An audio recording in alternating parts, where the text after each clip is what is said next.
Alright, let's do problem 8.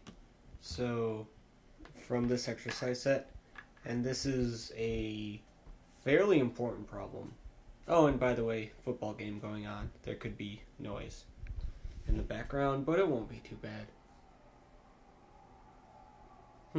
Alright, so we got a group. And so for what we're going to do first is we're going to suppose that G has a Jordan-Holder series, and then prove that both n and G mod n have Jordan-Holder series. So we first deal with the trivial cases of n being E and n being G.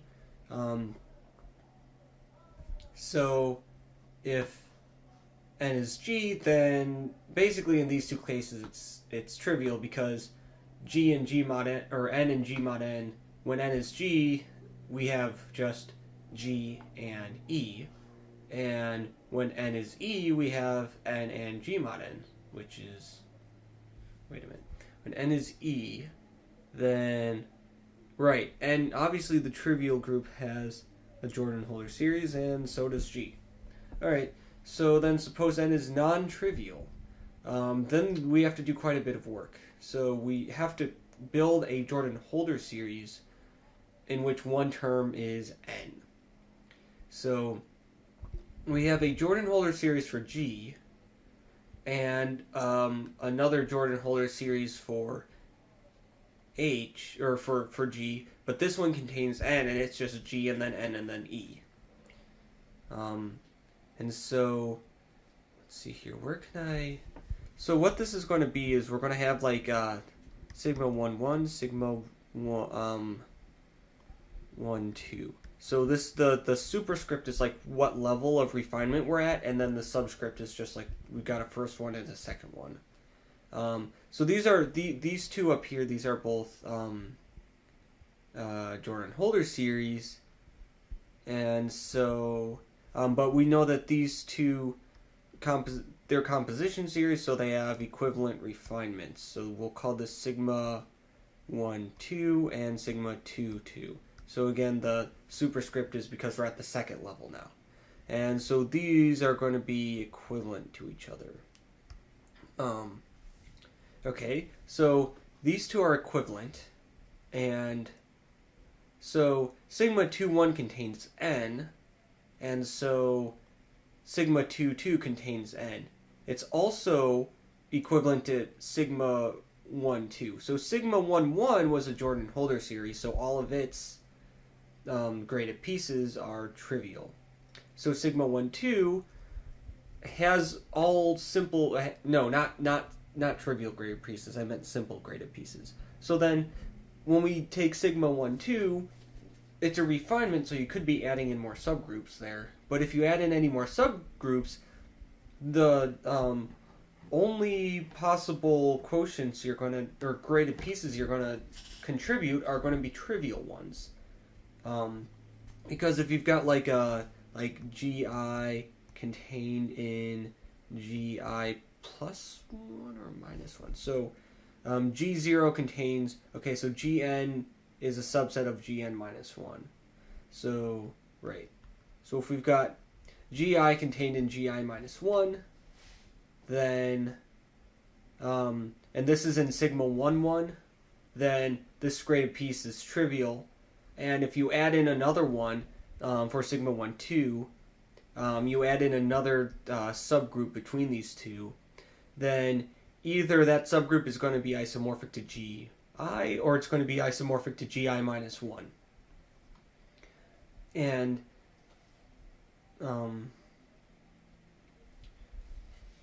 right.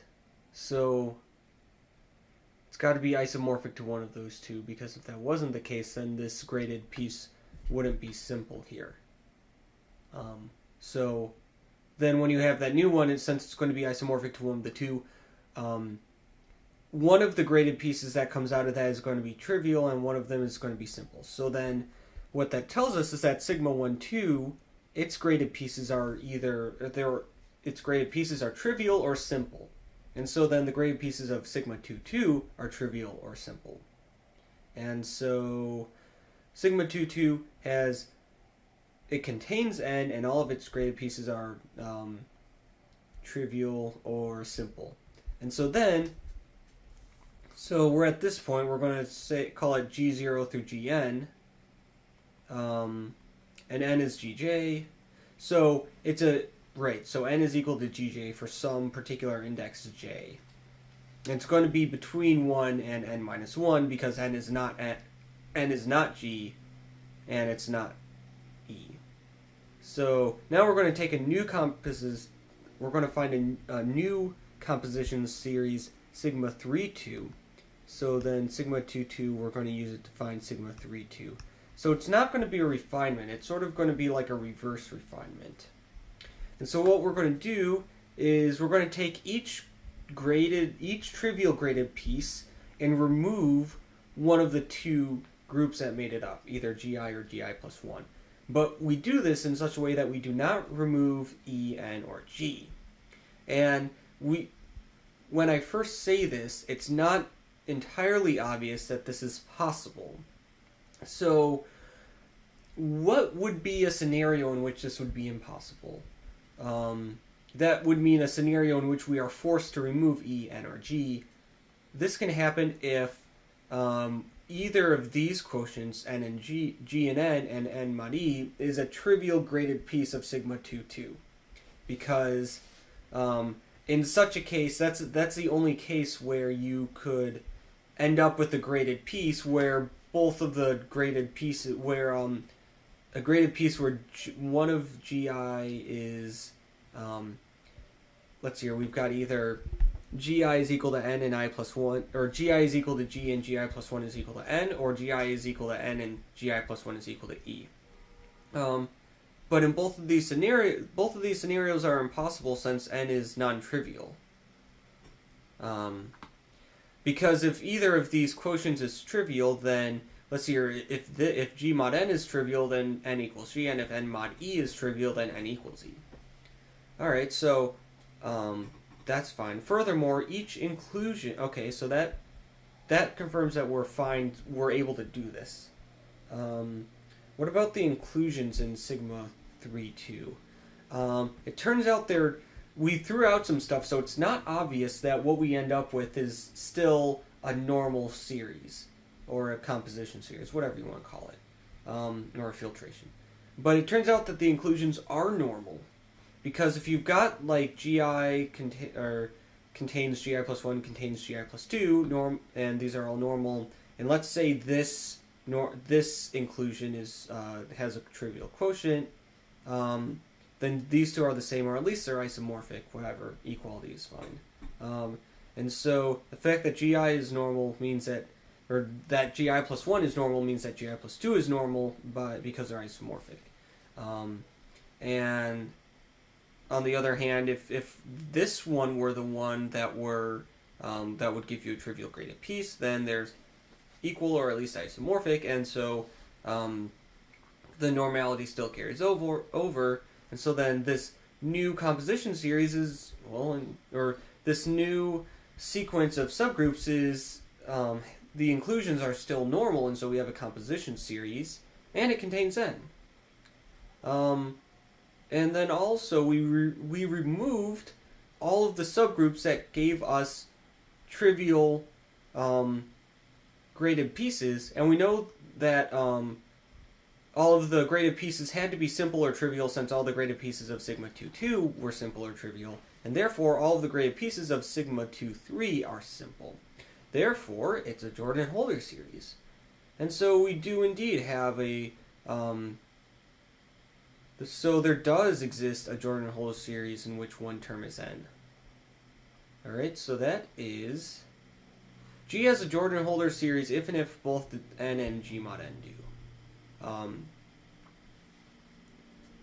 So which direction do we just prove? Right, so we just proved that no, this was a separate thing. We first need to exhibit a Jordan-Holder series in which one term is n. So that's sort of like a sub-process. It was something else that we needed to take care of in this. So anyways, now that we know that such a thing exists, let's choose some. And now we're going to prove the thing that we wanted to prove, that if G has a Jordan-Holder series, then so do N and G mod N. The first step of that, of course, is choosing the sigma, which is a Jordan-Holder series for G which contains N. So then to get a Jordan-Holder series for N, you just start at N and go all the way down to E. Like, we just take this second half of this Jordan-Holder series, and we get a Jordan-Holder series. Alright, so you'd want to take, so we want to take this, to get a Jordan-Holder series for G mod N, we want to use this first half. But there's some extra steps we need to take. So what we need to do is, first we know that N is normal in G, so it's normal in Gi for every index between 0 and J. So now I claim that if you quotient, which we now know that we can do by normality of N in all of these Gi's, if you take any of these quotients, you get normality. So to prove this, take a coset Gi mod N and a coset in Gi plus 1 mod N. We know that Gi plus 1 is normal in Gi, and so GHG inverse is in Gi. So then if you look at this element, this is equal to this, but then this is in Gi, so this is in Gi mod N. But this is what it means to say that Gi plus 1 mod N is normal in Gi mod N. So therefore, if we consider sigma prime, which we take this first half and mod out everything by N, then we have a composition series. But what we'd like it to be is a Jordan-Holder series, so we need the graded pieces to be simple. And for that, we use the second isomorphism theorem. And so then this quotient is isomorphic to, well, you just cancel the n's, basically. And, okay, so basically these graded pieces are isomorphic to the graded pieces from sigma. And sigma is a Jordan-Holder series, so each of these are simple, and so then each of these are simple. And hence sigma prime is a Jordan-Holder series for G mod N. And so then both N and G mod N have Jordan-Holder series. Therefore, so long as G has a Jordan-Holder series, therefore, if G has a Jordan-Holder series, then so do N and G mod N. Alright, so now we have to do the other direction. Suppose we've got N as a normal subgroup of G, and both N and G mod N have Jordan-Holder series. We have to prove that G has a Jordan-Holder series. And we're basically going to do this previous procedure, but go backwards. Luckily, this time we don't need to exhibit a Jordan-Holder series that has N as one of its thing. We don't need to use that lemma at all. But aside from that, it's basically we're just going backwards. So take a Jordan-Holder series for N, which we know exists. We know that each... So I guess there are some nuances here. By the first isomorphism theorem, or whatever number isomorphism theorem, every subgroup of G mod N is of the form Gi mod N for some subgroup of G which contains N. And obviously, because N is normal in G, N is also going to be normal in Gi. And this is because we have that correspondence between subgroups of G mod N and subgroups of G which contain N. And the normality is just because N is normal. Anyways, so now, alright, so if we have this, if we know that G mod N has a Jordan-Holder series, and using this previous fact, we can write each Jordan-Holder, each subset here in the form Gi mod N, where for some Gi. I guess maybe Gi wasn't a good name here, but whatever. It's not super important. All we know is that we've got subgroups G0 through Gm of G, and modding these, and these all contain N, and quotienting these by N gives us a Jordan-Holder series. Alright, so next, I claim that G is equal to G naught, so we have these inclusions, and that each inclusion is normal, and that each quotient is simple. So these are kind of similar techniques to what we've done before. We take an index. Certainly, because this inclusion holds, so does this one. That's straightforward. Alright, now for the normality, we just kind of do the same thing we did before, backwards. This is normal in this, and so this is contained in gi plus 1 mod n, but this can be written as this. This is contained in gi plus 1 mod n, but this can be written as this, and so therefore GHG inverse must be contained in gi plus 1. And so we can conclude that gi plus 1 is normal in gi. And then we've assumed that this quotient is simple because we assumed that this was a Jordan-Holder series for G mod n, and we basically just use the second isomorphism theorem backwards.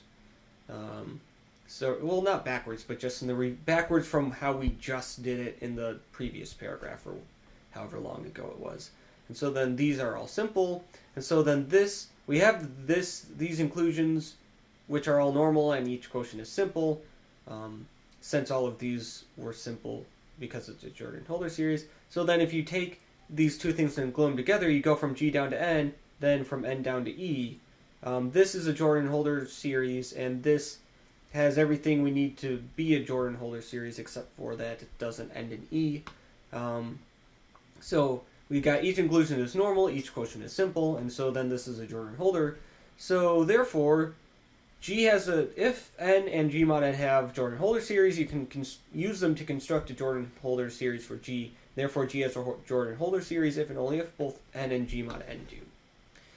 Finally, we have to look at the lengths. So let N be normal in G, and suppose these three things all have Jordan-Holder series. You could just assume that either G has a Jordan-Holder series or that N and G mod N do, because we know that these two things are equivalent. We're going to define L of G to be the number of graded pieces in a Jordan-Holder series for G. So you got to be a little careful with the counting here, but it's a number of quotients. So it's going to be one less than the number of distinct subgroups that appear in the Jordan-Holder series. So, for example, the length of n in the previous paragraph is little n. So n, I mean by the length of n, this really should be the length of the Jordan-Holder series for n. But I'm not going to try to write that in. I don't have enough room here, and I don't want to. Anyways, so this is n because the Jordan-Holder series contains n plus 1 terms. We go from 0 to n. So that's n plus 1 terms. And if you've got n plus 1 terms, then there are n graded pieces. Alright, so this is the formula we want to prove. So note that L is well defined because any two Jordan-Holder series are equivalent. And part of being equivalent means that they have the same number of terms. Okay, so just verifying that this is actually a well-defined thing. Anyways, length of n is n, and length of G mod n is m, as in the previous paragraph, and we can see that because G mod, the Jordan-Holder series for G mod n would go from G0 mod n through Gm mod n, so it would have m plus 1 terms and then have length m.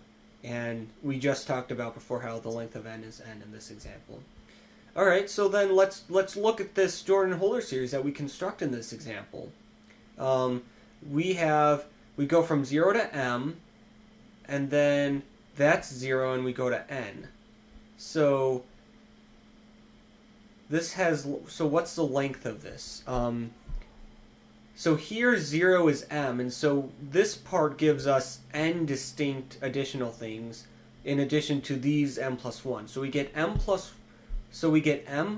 1 plus n different distinct subgroups in this Jordan-Holder series, and so therefore subtracting 1 from that gives us a length of m plus n.